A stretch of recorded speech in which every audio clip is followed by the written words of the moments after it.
What's up, guys? This is Miasin, and today we got the spiciest deck profile from Olivier, Bilodeau. And how did you manage to get top 32 at YCS Niagara, and with what deck? I managed to top 32 with EXODIA Millennium. No shot. Because that deck is super underdog.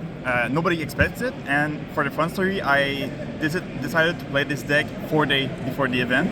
4 days? Yeah. Okay, last minute decision. Yes, I was supposed to play Rescue Assassina. The person was supposed to loan me the card and decided to play Snake Eyes. I was like, okay, change of plan. I saw Zulu do day 2 at YCS Lille. I picked up the deck, tested for 48 hours, and was like, yeah, that's the deck I'm playing. Yo, huge shoutouts to Zulu, man. You inspired Olivier to actually get top 32 at this YCS. You're the GOAT, you're the best. Big shout out to Zulu. Let's go. And EXODIA best deck, obviously, right? Yeah, EXODIA best deck, always. Oh, that's absolutely fantastic. Well, without further ado, let's get right into this deck profile. Alright, so starting off with the entrap, shifter deck. So shifter, of course, EXODIA, right? Yep. That's the EXODIA of the. I mean, yeah. the one time I can't really say that. Yeah. Only great for this weekend because we were going to so much deck that needed the graveyard. So really good card, does everything. Ash Blossom, good entrap overall. Served me well during the event. Triple Imperm. Nice entrap also. Fun fact, those are all the 3 entrap I'm playing in the main deck because we saw what happened at YCS Lille for Pac and Team Sam, and I decided to try... YCS Cancun. Cancun, yeah. And I tried to do the same with this deck, so I merged my idea with theirs, and you're gonna see the spice later. I see. After that, Shiny Boy. Let's go! Oh, they look beautiful too. Hold on, QCR, Ultimate Rare? Yep. Mismatched rarities. I couldn't find the QCR, but I pulled the one at my locals. I was like, no, nice. Playing the ulti. So, this is the alternate WinCon. Sadly, I didn't manage to pull it out this weekend. But what were the maximum amount of pieces that you've ever had in your hand at the same time? 2, actually. That's it? Only 2? Only okay, 2. wow. Most of the time when I had 1 or 2, I was using some effect to reshuffle them in the deck, so I don't have them in exactly, yeah. New support from Rota, one of the best cards they ever printed for this deck, Heart of the Blue Eyes. Yeah. So basically, you can discard it from your hand, search the Millennium Ankh. This is the whole Heart and Soul of the deck. Second effect, when he's engraved, if you successfully resolve Ankh this turn, you can send 1 level 8 or higher monster on your opponent field when they summon it, or 1 3000 attack or more monster on summon, send it and summon it. Yeah, so it's a starter and an interruption. Yeah. It does so much on its own. It's just a fantastic card overall. Yeah. But it's a once per duel effect for the Sen effect, right? Yes. Okay, yeah, for the Sen effect from Grade, yes, once per duel. Mm-hmm. But once you resolve it, most of the time they're already winning. Yeah. Best church of the deck, Sengenjin. Super broken. So one of the first one they made, search any Millennium monster, so they can even search the Blue Eyes because he's treated as a Millennium monster also. It can search itself. So a few times you have already everything on board, you just want your follow-up, search him again. Does everything. Cannot be destroyed by monster effect. So pretty good overall.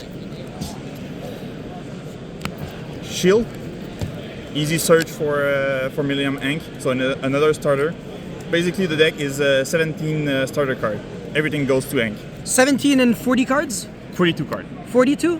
Okay, so that's like a 93.67% chance of drawing a starter, something like that. Yeah, it's pretty big. So it's hard to break. I still managed to break with this deck a few times, but overall it's pretty consistent. Nice. 2 Golem. This is the lesser good of them. His effect, like the others, places itself in the back row, summon, search. This one search the temple. Wedge temple is the 1.5 card combo. So you can place 1 from the spell, 1 from your hand, 1 from your deck, and then you can start off with that. So it's not the greatest, but still good. And other effect that's nice is if he's on the field, you can negate the activation of the Ankh. That's really good. Yeah, so that's one of the ways that you kind of win going second, right? Yeah. Okay, yeah, I see. Yeah. So the Heart and Soul Millennium Ankh, that card is stupid. First of all, it's not once per turn, but there's a trick. Once you resolve this card, you cannot summon for the rest of this turn. But if you get Impulse and the effect is negated, the restriction is not there. So you can just shotgun another one. Easy. And once it's finished the resolve, you shuffle it back in the deck. It never goes to grave. So you always have Ankh in your deck. Yep. That's pretty good. Yeah, the deck has a pretty good grind game. Yeah.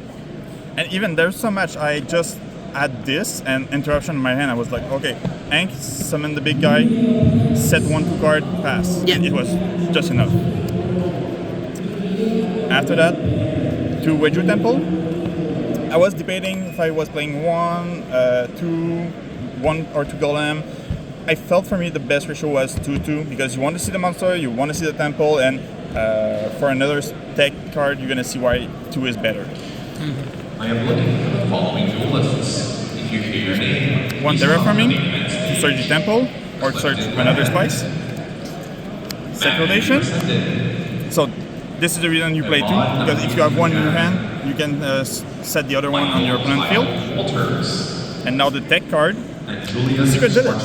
That is nasty. So if you have this and the Exodia fusion, you pretty much just win the game. Yeah, pretty much.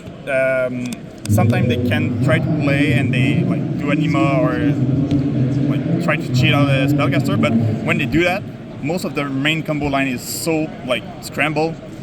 After that, it's way more easy to counter them. So Yeah. This win me game, especially against Tempai, this card is broken. This and the Exodia, it's auto win.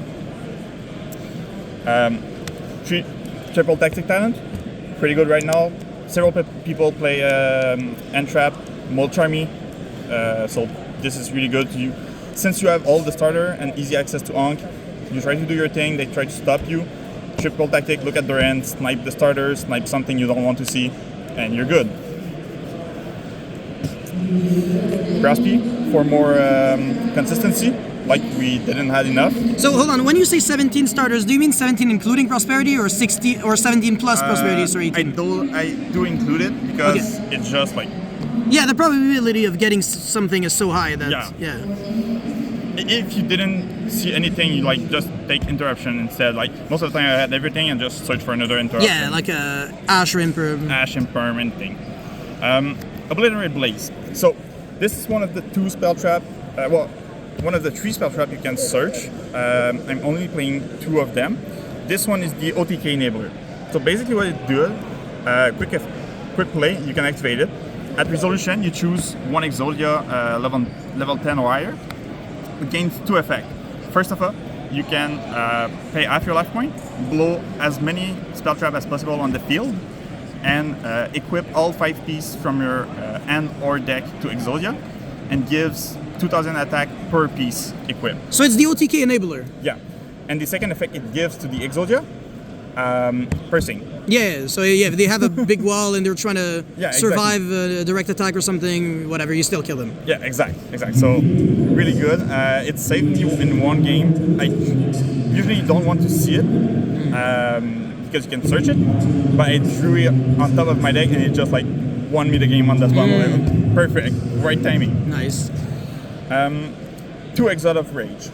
So a lot of people playing only 1 of these. I decided to play 2. Several reasons. First, main effect is a board wipe.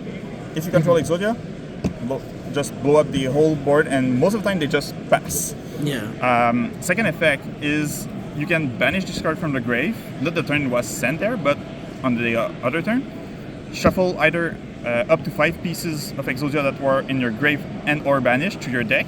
So then you can resolve the Ankh again. Or you can banish it from your grave, add 1 forbidden piece from the grave or deck to your hand. Yeah, so the fact that you can shuffle back your Exodia, it does matter, because if you, let's say, like one of the pieces gets like sent to the grave and it gets like bestialed or something, your Millennium Ankh can't shuffle them back, so you need to recycle them back into the deck so that then your Millennium Ankh can do something. Yeah, exactly. So with like sometimes you could face Runic, and Runic will just like snipe a piece out of the deck. Oh, that looks like a bad matchup, actually. It really depends, because if you have the Secret Village, it's super good. Yeah, but if you go second and they go like Runic Tip, Slumber, Banish, Destruction, Banish 4, and then they get like a couple of pieces, yeah, the game's done. That's the really game's hard. done, So that's why I play 2, and sometimes I just like have the Blaze in hand, so I just activate the effect to set the second Rage, and if you start to build a board during my turn, I just like nuke it again. So really good card. I don't regret putting it at 2. Honestly, nice choice. And last one, Azaroon. Rabbit. Yeah, we played a Rabbit because free interruption in the combo, so really nice. So that's for the main deck. 42 card. I wouldn't change the ratio, honestly. I'm pretty happy with what I did. That's nice. So you'd keep the exact same deck list card for card moving forward? Yeah, pretty much. Okay, Pretty cool. much. It served me pretty well during this event, so That's awesome. let's try it again later. So for the extra deck monster, most of them are like just filler or just removal to help you Yeah. break the board and just like resolve the Exodia. Because going first, like your whole board gets shoveled back anyway, so it's like other than Rabbits and Azaroon, there's very little that you can do.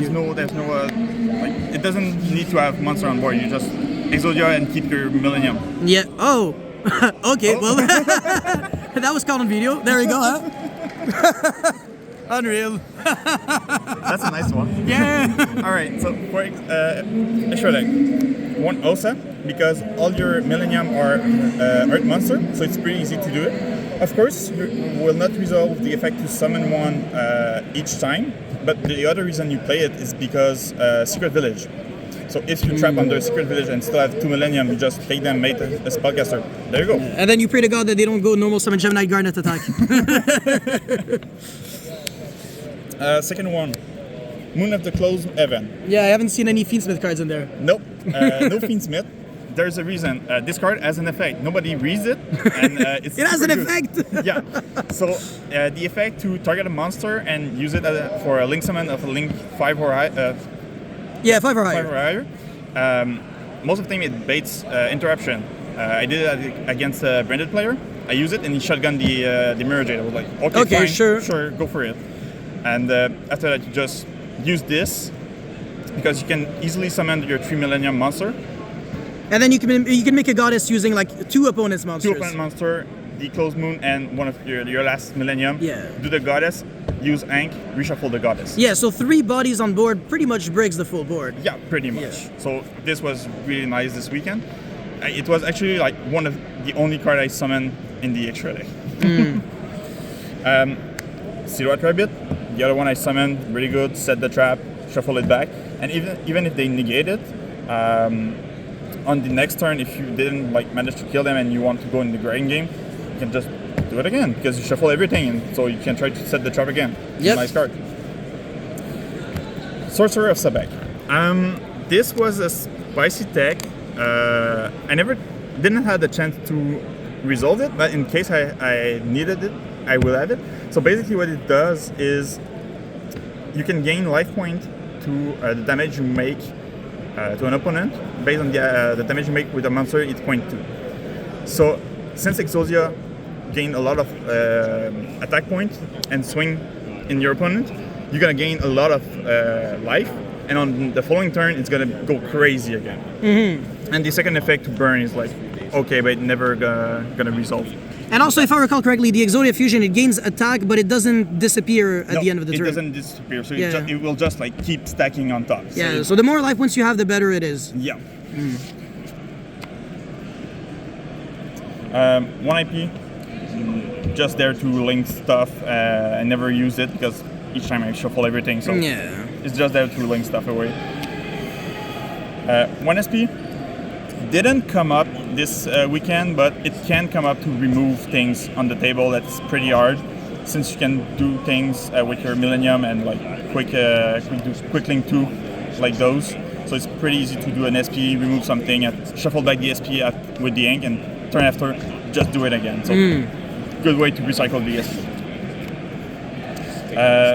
Nightmare Cerberus, again, removal, generic link 2. Yeah, again. That's what we want. Phoenix, removal for spell trap. Unicorn, generic removal. Stealing access code. I never had the chance to resolve it, but it did one time in testing. I needed to do that, but otherwise EXODIA is just like stronger to do that, so it's more powerful than even doing the access code LTK, so at this point you don't need it. That's true. It's just there if in a case I need something to like removal, it's more going to be used for removal than killing. Yeah. And the goddess to pair with the baby goddess. The baby goddess, so really good, and you just shuffle it back after, so we can use it again. And for EXODIA, you need this. It's the boss monster of the deck. So 3 effects. First one, well technically 4, cannot be destroyed by opponent card effect. Really good. Second one, the one we're talking, when you go in battle phase, you attack in damage calc, gain attack equal to your life point. So goes to 8,000, 7,000, and they stack. They don't lose it. So that's pretty good.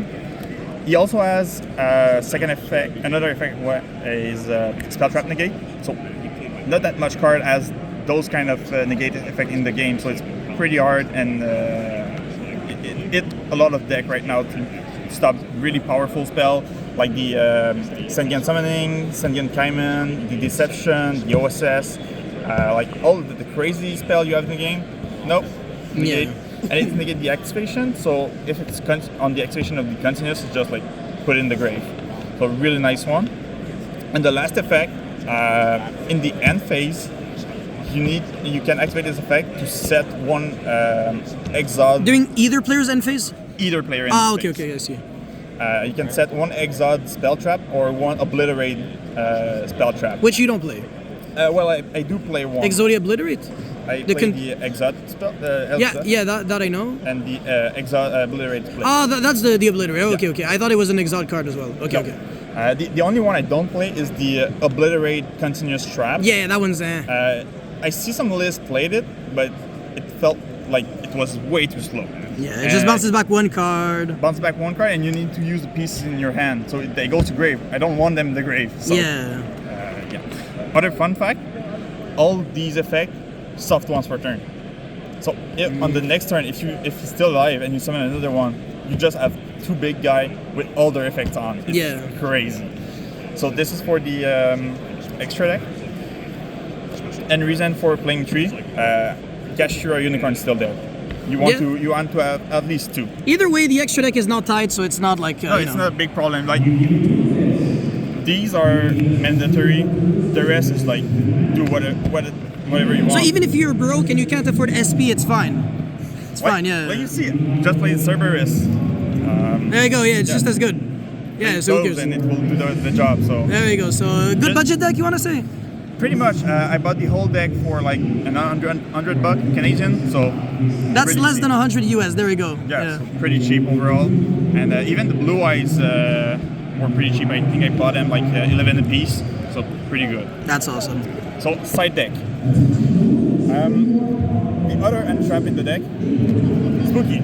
Ooh. For time option, but more than that, It gains attack. it gains yeah. attack. So if I'm going second, you activate Spooky. Your opponent see the timer. He's like, oh yeah, I'm gonna go full combo. I don't mind. You do after that, Ank, summon this guy. Attack game. Battle, damage calc. Oh, he's at 31. GG. It's insane, yeah. So they let you play with it, and like, okay, fine. It makes sense. Have you actually considered main decking the card? I was trying main decking it at first, but it did what I expected. It's not good when there's 45 minutes left No. on the clock. Yeah, makes sense. Yeah, I And agree. game 2, 3 is awesome. Game 1, Nah, no. yeah. Secret Village is way better. Yeah. So like I was telling, the reason I'm not playing that much Entrap, more the board breaker approach Pac and Sam did. So Feather Duster, Dark Ruler no more. Because even though you don't kill him, you can just simplify their board state, set the Exod, and on the following turn just blow everything. Yeah. So it doesn't mind. 3 Regeki, not once per turn, destroy everything. So one time, destroy everything, they float, they bring back their stuff. Second one, now you're free to go. Mm-hmm. Evenly. When you have only one card to manage and sometimes they keep the spell trap. You just go Exodia and you're ready to go. So even is really good. And to barrier, the only reason I play these were for synchro matchup, more like Tempai. Even though the deck has a good matchup against Tempai, this is just like to make sure you put a final nail in the coffin for them. Have you considered the Threatening Roar or something over D-Bear? No, because D-Barrier can hit... It's more generic. More generic, can hit like weird Xyz strategy. Purely. And purely. Even sometimes, it's not that often, you can do make your play, try to bait everything, negate your thing, and if they're still playing and they're playing a fusion deck, if you already did your negate, you just like, do fusion and try to stall the game at this point, because most of the time in your combo you're gonna have a second Hank in your game, in your hand, so even if the Exodia die, you're just summoning right back up. Yeah, you just summon again, So it doesn't mind. So yeah, pretty much it for the side deck. Side deck I might change card. Okay. I'm not sure for what other card. Maybe in more like targeted back row removal. The big problem this weekend was new format, so we didn't knew what to expect. So I was just going like pretty generic and just trying to break everything up. It worked. And you didn't have Mochimi Fuaro, so you're really making like the budget players super happy with this one. I think the whole deck combined with the extra deck, with the side deck, it's not a... I think it's still under 200, huh? Pretty sure it's still under 200, maybe like even under 150. So it's pretty easy to pick up, and with like all the reprint they made with the Rarity Collection, you can have all those board breaker and special card to help you win the game. So that's not a big deal. And I was on a budget this weekend. Didn't have all the money to buy all the Azemna card and everything. So and Fuaros, yeah. That's pretty much it for the deck. Pretty happy with it. Honestly, I recommend you try it. It's worth the try. Even if you don't want to play it at big event, just at your local, it can surprise people. People don't know what a card do. They read it, they still don't understand what the card do. Oh, that was me with the mathematical equation canon. Jesus, I explained that. I asked my opponent to explain that card like 10 times. And basically, there's only 2 entrap that's gonna hit you with this deck, like pretty hard. It's gonna be Ash or Ogre for your back row. Otherwise, like Failure is usually stopped by the shifter you play. And Imperm is fine. And Imperm, you're like, okay, negate. Negate, yeah. Unless you use it as like a board breaker. Yeah, exactly. So even in board breakers, like you're wasting kind of something because. Yeah, but at least it trades with the spell and trap negate. But I get you. It's still not the best. So that's pretty much it for the deck. Thank you guys, and big shout out to all my friends from Longueuil. Shout out to Marc Olivier and Dave Trepanier. Marc Olivier, you might know him by his Twitch name, Bilodeau Pass.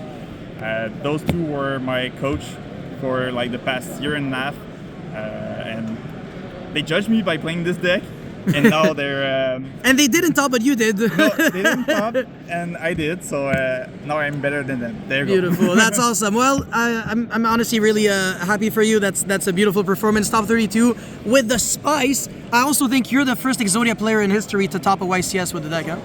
Probably. I don't know either one. Yeah, I think Exodia topped Worlds, but not a YCS. Not a YCS. I knew at round 6 we were like 4 Millennium Exodia player still in, and around round 7 or these. They all 8, disappeared.